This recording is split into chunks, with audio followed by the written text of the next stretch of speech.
So the client ended up finding me on Facebook and was seeing some of the work that I've been doing. And he reached out to me saying, hey, would you be interested in doing this hobby horse project based on Alice Madness Returns? I would love to, but really the cost is going to be pretty high. And I shot him off a number, and he was totally happy with that number. And this turned into a really snowball project. So at this point in time, I recommend anybody else working on projects like this that you're doing for a client, roll that extra cost into your marketing. Kind of like what I'm doing here. This has really turned out to be a really dynamic prestige project, and I put a lot more time into exploring techniques that I wouldn't normally have ever been exposed to. So this project's really taught me a lot. And I'm really happy that the client took me on board, and I'm really happy that other foamsmiths didn't want this project. Hopefully you learn a lot about this project as I have. The client sent me a really small, tiny web graphic. I took that little hobby horse head and put it into a graphics editing tool, blew it up to life size, and if you look in the back here, you can see that it's just heavy card grade material. For the mane itself, I knew I wanted it to be a separate piece, so I ended up cutting that entirely out, and then I've kind of taped it back together, that I have hanging up on my wall here to remind me of this way cool project and how creative I had to be able to get this to be life-size so that I could actually use this as a template to cut the foam out. I went to the Friendly Foam shop here in Seattle, and I asked a great gal down there, I highly recommend her, and she worked with me on talking about materials. I was trying to be desperately respectful of her time. She had customers coming in and out, but she was really giving me that focused attention that I needed to build this project out. And we ended up settling on 1.5" wide 20 foam.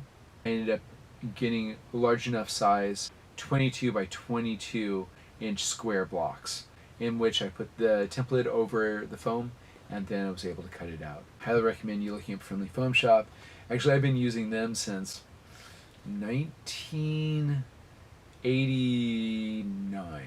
So they've been really fantastic working with me throughout these years. One of the things I want to talk about here is the blocks of foam that could be used for this project on the hobby horse head.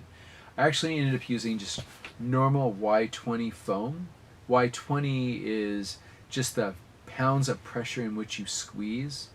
That, I don't know exactly how they measure that poundage, but the higher the poundage, the harder the foam will be.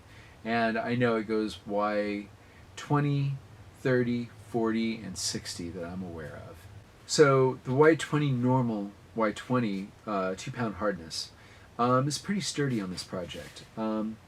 With the Y20 soft, it's really much more spongier, and the idea here is this is much firmer than I would prefer it to be. It's still soft enough to go out LARPing. It's going to be very durable, but when you go to strike somebody, it has a bit of firmness that I would prefer not to be there. I think it's fine for where it is, and I'm really happy with the results, but if I build this again, I would definitely go with the Y20 soft versus just the normal Y20. So one of the things that may become a problem, and I'm not sure, and I'll try to make a video post later on if I actually do implement it, is buying the Y20 soft and then seeing how well it would carve and how well it would hold its shape when it's formed. As you can see in here, we actually channeled out the neck to give more definition, and by doing so, we might, with the Y20 soft, we might have some variance, but we won't know until I get to actually use that material. One of the things that I think is super funny about this project, the client was actually able to come up from California and come and play Dystopia Rising here locally. It was really fun to watch them out playing with this. One of the things that I had gotten reported back to me was the zombies were actually afraid to be struck by this, and they slightly avoided her.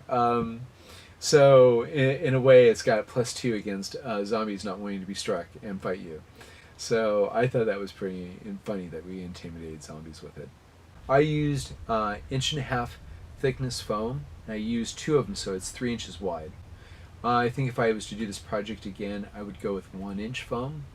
And the mane itself, I'd still do at 1 inch. So the mane here is 1.5 inches, and then 2.5 inches on either side, being 3 inches. Along the way of following other foam smiths was a video tutorial that somebody came along with on it. And what they actually ended up doing was they were trying to make fake rivets in foam. And I ended up doing that as well on the hobby horse head, but each of these dots are actually a round rivet where I used the Dremel.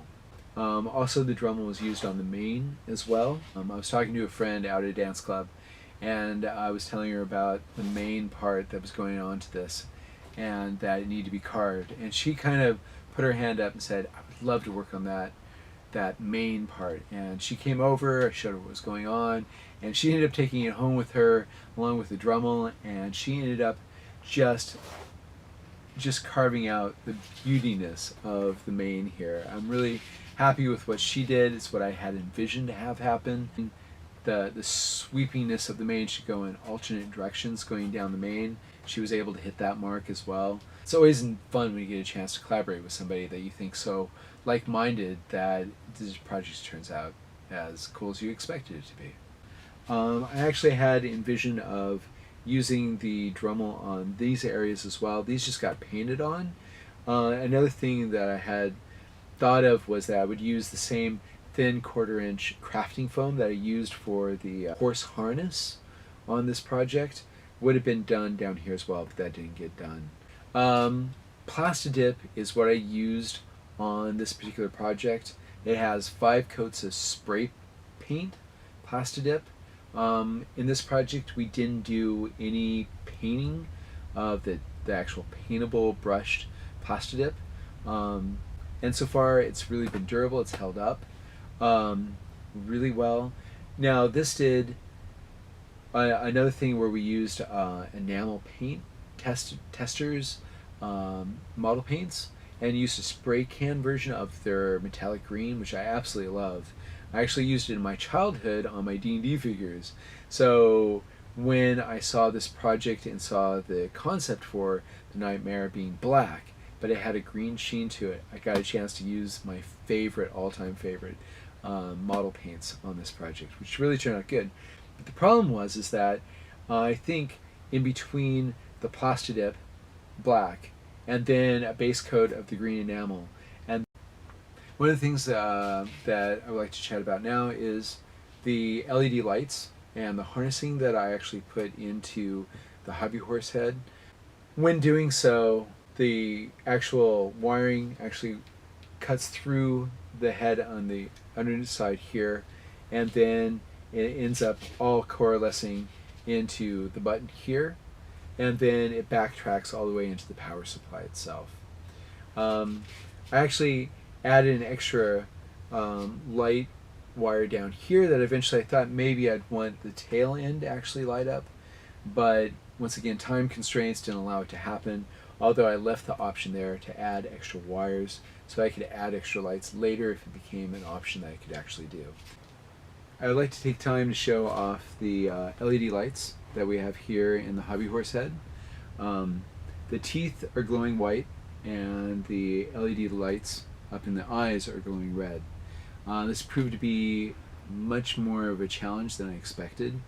I just thought I would put in a power supply, I'd wire this all up, and wire the white lights along with the red lights, and guess what would happen?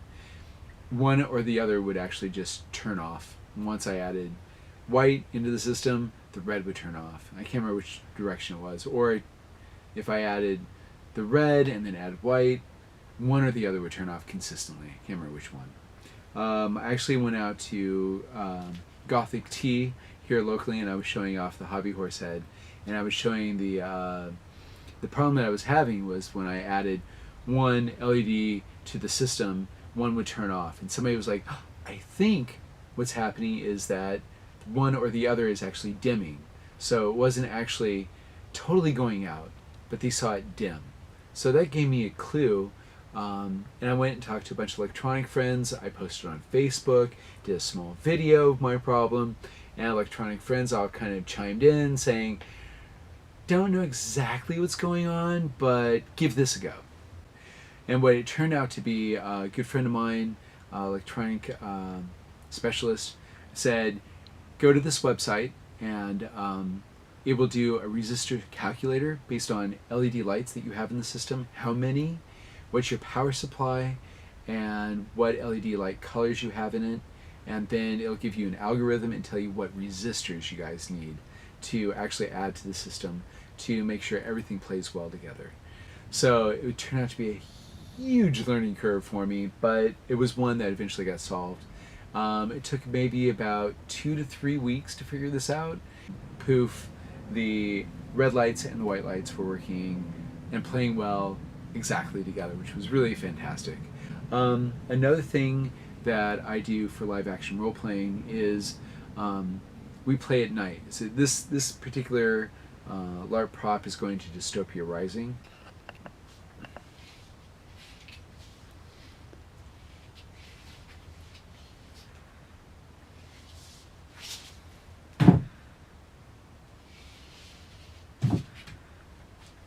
So in Dystopia Rising, it's a 48-hour LARP. It's all weekend long, and it's at night. So being at night, I didn't want to blow out anybody's night vision, and it turns out that these lights, I added 8 LEDs all total, and I'm using the moonlights from Joann Fabrics. And I put 8 of them in, kind of wired them up, stuck the teeth back in, and it was super, super bright. So I ended up reducing it all the way down to 2 LEDs and putting them directly in the center, which actually turned out to be a perfect amount of light and just enough of a glow that you can see the teeth, but not enough to actually ruin your night vision. The red LEDs up here I actually have tucked up underneath the almost in the temple, and as you can see here, you know, a nice illumination of red. When I was working with the artist that's helping conceptualize this, she was over working with me, and she really wanted to stay true to the nightmare concept and keeping that the socket itself to be as black as possible. But I felt like the LED light, I wanted to have a lot more pop. So to kind of merge between us, I ended up taking the tinfoil and putting it in, but I ended up spray painting it with gloss black. That way when the lights are off, you'll get deep, dark blackness for the eyes, which lends it to the original concept of the artist I was working with. So I really felt like we got that marriage between what both our visions were. The way the lights are shining, you actually get some red light on the ground. So if you're out kind of wanting to see where you're going, this will give the young lady that's purchased this ability to have some level of light coming off of this, so that when she's walking around, she won't bump into anything. And then 9-volt battery's up inside. We can grab the 9-volt battery, pull it out, snap it off, put in a new 9-volt battery, and then snap the wire back in. And then the battery cap just kind of goes back on like this. I actually put earth magnets on this side as well as on the inside, and I'll probably convert these to Velcro. They just don't seem to have the holding power that I expected them to have. We have an anomaly here where the foam has actually been torn away. The hand is actually creating an abrasion going on, but it's actually dug out. And I'm really not sure why this has occurred since I've had this in my possession. So I'm really kind of interested to see what's going to happen with this moving forward. I don't have it anywhere else along the shaft here. Normally we would lock this down at the very end with silicone sealant, and that would be a maintenance spray that occurs over the life of this LARP prop. So I'll keep an eye on it moving forward, and we'll see what happens and why it's occurring. Don't know. One of the things that I like to talk about here is the pole itself. I'm using 1-inch band pole, which I have right over here. The band pole is 1 inch, about the size of a quarter, if you were to look on the end of it. That helps at all on the camera. And you can see it's fairly large, but if we're looking at its component of PVC, such as 3/4 inch PVC, if I was to use this is the normal core that you'll find most people using, AmpGuard, Bellegarth, or any of the systems really, because you can just go down to Home Depot and buy this. This is a fiberglass band pole, and this is what you would find people to put their flags on in a school band or a military band. The flag twirlers going on. It's a really sturdy pole. The information I got from this was through Belagarth and their wiki page. So I'm really thankful for running across this and all those people that really talk about buying this product. But this has a lot of flex. Even me taking this, you can see it just flexing and bending. With the band pole, there is no flex and no give in this whatsoever. When building this prop, this has a huge amount of foam on the end. Normally if I'm holding this, there's no flex in this whatsoever. And you'd really expect there to be. So I really highly recommend the band pole whenever you're doing a prop of this not use clear size plastic or any type of sealant, clear coat, rubber coating over your enamel. I find the enamel stays flexible, especially if it gets a chance to bond with the plastic dip underneath. So one of the techniques that I'm still experimenting with, and I'm still not sure how the results are working out, I'll only know as I get more experience on this, is going with the base coat of the plastic dip, whatever it may be, of whatever color. Then you're going over your beauty coat or your base coat of your enamel, and then maybe going over the really fine details of what you're looking to do, such as say this detail down here. Oh, look, see, it's peeling right here. So I find that it stays flexible enough, it doesn't crack or peel when people are out playing with it. So I would recommend just putting your silicone sealant to keep everything nice and flexible, but don't worry about a clear coat. One of the things I like to talk about here is shipping this massive LARP prop. I have to go from Washington State and ship it down to California. Turns out the normal post office was the most expensive. FedEx and UPS were about reasonable in price. Still much more to ship it down. It was roughly about anywhere from, I think, the lowest was like $70 and the highest was like $100. I was looking to Dystopia Rising people that were actually traveling down to California, and this could go carpooling with them. So hopefully in the next month this guy is going to head on down to its owner, and they're going to have lots of fun playing with it. And one of the things, if you want to find me, you can find me on Facebook under Jesse Skellington. You can go to the Plastidip forums as well as Dystopia Rising crafting group forums on Facebook, and you can find me posting there as well. So if you have any questions or want to view the projects that I've been working on, go to either of those. You can also go to larpheroes.com, and hopefully you'll be seeing these photos of this up and a lot of detailed photos of my process moving forward. So once again, I hope you found this to be wonderful and entertaining, and we'll see you next time.